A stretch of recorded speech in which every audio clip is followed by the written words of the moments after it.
बैठ गए। पार्वती जी बोली गुरुजी आपकी कृपा से, आपके आशीर्वाद से बहुत अच्छा तो पति मिला, भजन करने वाला मिला, बस अब तो एक ही इच्छा है गुरुजी। बोले का?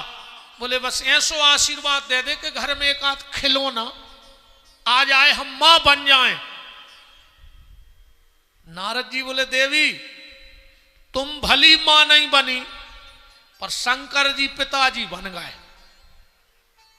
अब बताओ को कि घर जाके आवे नाव ब्याह भाव हुए कि तुम भली मां नहीं बनी, मनो तुम्हारा पति पिता बन गओ। का हो जो घर को तमाशो बताओ, क्या बात कर रहे गुरुजी? बोले हां शंकर जी तो पिताजी बन गए 6 साल पहले। आग ही लग गई पार्वती को। नारद जी तो चले गए, सामने से शिव जी आ रहे थे। आग बबूला माता। भोलेनाथ, हाँ देवी क्या बात है? बोले हमने सुना तुम पिताजी बन गए। शंकर जी बोले 6 सालें हो गई हमें तो पिताजी बने, 6 साल को बच्चा होगा। पार्वती बोली क्या बात कर रहे हो? बोले हां मैं तुम्हारी पत्नी और मुझे पता नहीं और तुम पिताजी बन गए। शिव जी बोले देवी शायद तुम्हें याद नहीं है, तुम्हें श्राप है कि तुम कभी भी मेरे बच्चे की मां नहीं बन सकती। बहुत ध्यान से सुनियो कथा। पार्वती को श्राप है कि कभी भी भगवान शंकर के बच्चे की मां नहीं बनेगी। किसने श्राप दिया, कब श्राप दिया और क्यों श्राप दिया? ध्यान से सुनना आप कथा को। पार्वती की बड़ी बहन का नाम है गंगा। राजा हिमांचल की बड़ी बेटी का क्या नाम है? गंगा। जिस वक्त माता पार्वती जंगल में तपस्या कर रही थी, उसी वक्त गंगा भी घर में बैठ के तपस्या कर रही थी शिव जी को पति बनाने के लिए। एक दिन दोनों बहनें बैठी, आपस में चर्चा होने लगी। पार्वती ने कहा गंगा दीदी तुम किससे शादी करोगी? गंगा बोली किससे करोगी? मैं तो मन ही मन भगवान शंकर को अपना पति मान चुकी हूं। और पार्वती ने कही अब जी है बड़ी, पहले शादी हुई है इनकी, अब पिताजी पूछे इनसे हम रह जे, अब क्या करें कि गंगा हट जाए।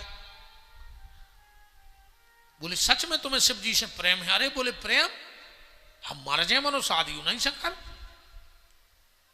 तो बोले ये कई उपाय है। बोले क्या? बोले परसों अपने घरे आ रहे हैं दुर्वासा ऋषि, और अगर उनने तुम्हें आशीर्वाद दे दो तो फिर दुनिया में कोई ताकत तुम्हें शिव से अलग नहीं कर सकत। बोले भी खुश कैसे होंगे? बोले पाँव ने पर गयो, महिलाओं से पाँव नहीं परवाए, स्पर्श ने कर गयो। बोले फिर? बोले भी तो जैसे ही आवे एक लोटा जल भर के उनके मुंह पे मार दियो बस। अब बताओ दुर्वासा को पानी मार दी मुंह पे, दुर्वासा बाबा का तत जाए वो तो तन्नक में तंग जाए।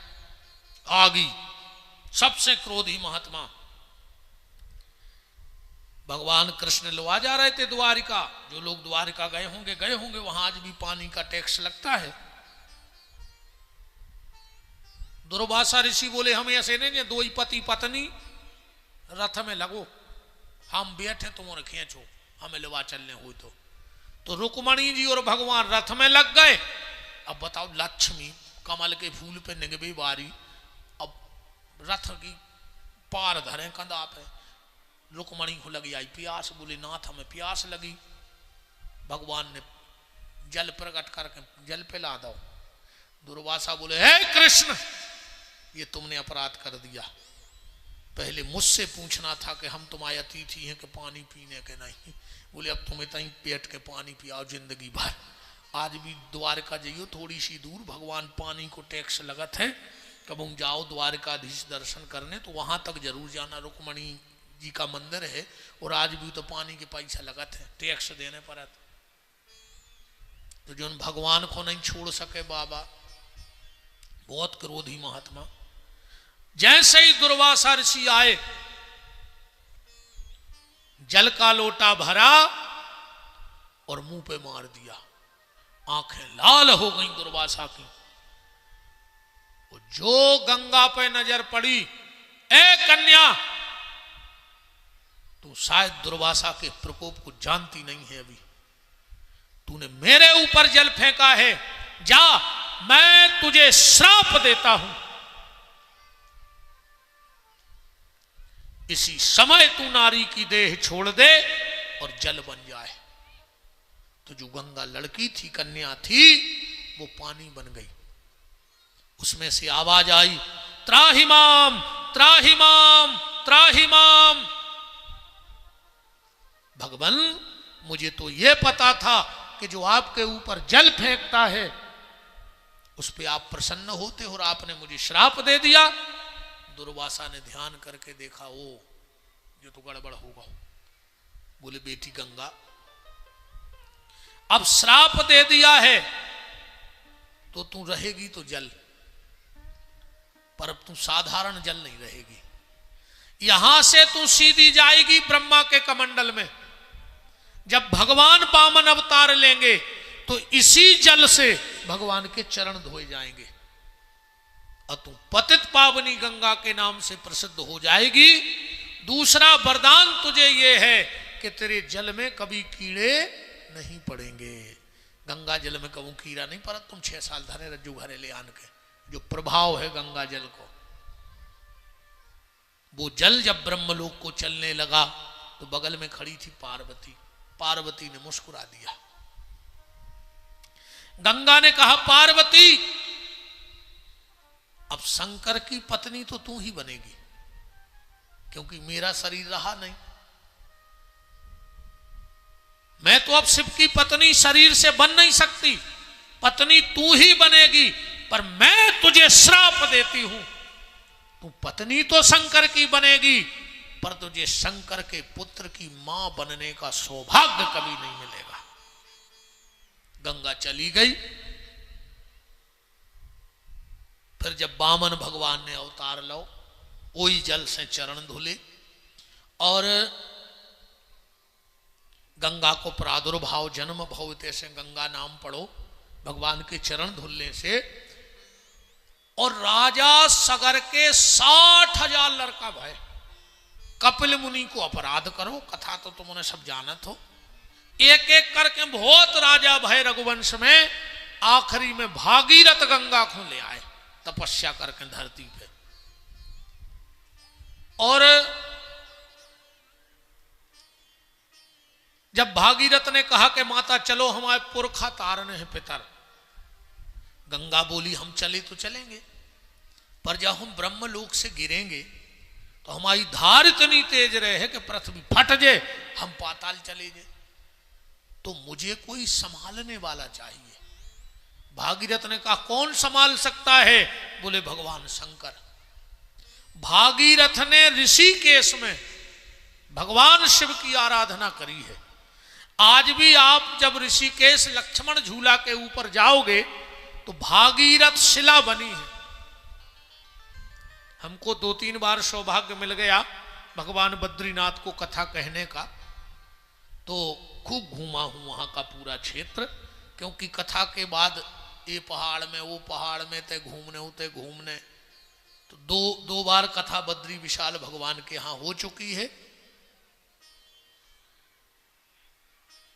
तो वहां भागीरथ शिला है। ऋषिकेश लक्ष्मण झूला के थोड़े ऊपर जाओगे तो वहां बैठकर भागीरथ ने तपस्या करी। भगवान शंकर ने कहा भागीरथ हम तेरी तपस्या से प्रसन्न हैं, मांगो क्या वरदान चाहते हो? बोले गंगा को सिर में जटाओं में संभालो। इसलिए हम गाते ना कि गंगा गंगा बोलो भाई, अरे सांवरिया, गंगा ब्रह्मलोक से आई, गंगा शंकर जटों समाई, गंगा गंगा बोलो भाई, अरे सांवरिया। जैसे ही गंगा शंकर के जटाओं में आई, शिव जी बोले जाओ देवी उद्धार करो। गंगा बोली अब हम कहूं नहीं जा रहे। बोले काहे? बोले जो सबरो नाटक हम ने रचाओ, तो हम आई ने सगर के लड़कों की मति खराब करी, उन्हें कपिल को अपराध करो, उन्हें भस्म कर दे। शंकर जी बोले, वो भागीरथ ने इतनी तपस्या करी, इसी बोले करन दे, हम नहीं जा रहे आपको छोड़ के। शिव जी बोले हमारी बात मान जाओ, ओके पुरखा तार दो। गंगा बोली तो हमें 3 वरदान दे दे, हम पुरखा तार दें। ना नहीं तार रहा है। शंकर जी बोले मांग ले। गंगा ने पहला वरदान मांगा, भोलेनाथ मेरे यहां जो आपकी जो पहली संतान होवे वो मेरे गर्भ से होवे। शिव ने कहा तथास्तु, मेरी पहली संतान तुम्हारे गर्भ से होगी। दूसरा वरदान, बोले मैं शरीर से आपकी पत्नी नहीं बन सकती, मुझे मानसिक पत्नी होने का अधिकार दे दो। शिव जी बोले तथास्तु, तुम मेरे मन में बैठ जाओ। इसलिए गंगा सिर पे बैठ गई। और तीसरा वरदान, भोलेनाथ जैसे सारी दुनिया गौरी शंकर का नाम लेती है, मेरा और आपका नाम भी एक साथ दुनिया वाले ले में, ये वरदान दो। भगवान शंकर बोले जाओ, हमारा तुम्हारा नाम भी एक साथ लिया जाएगा। इसलिए हम लोग क्या कहते हैं, हर हर गंगे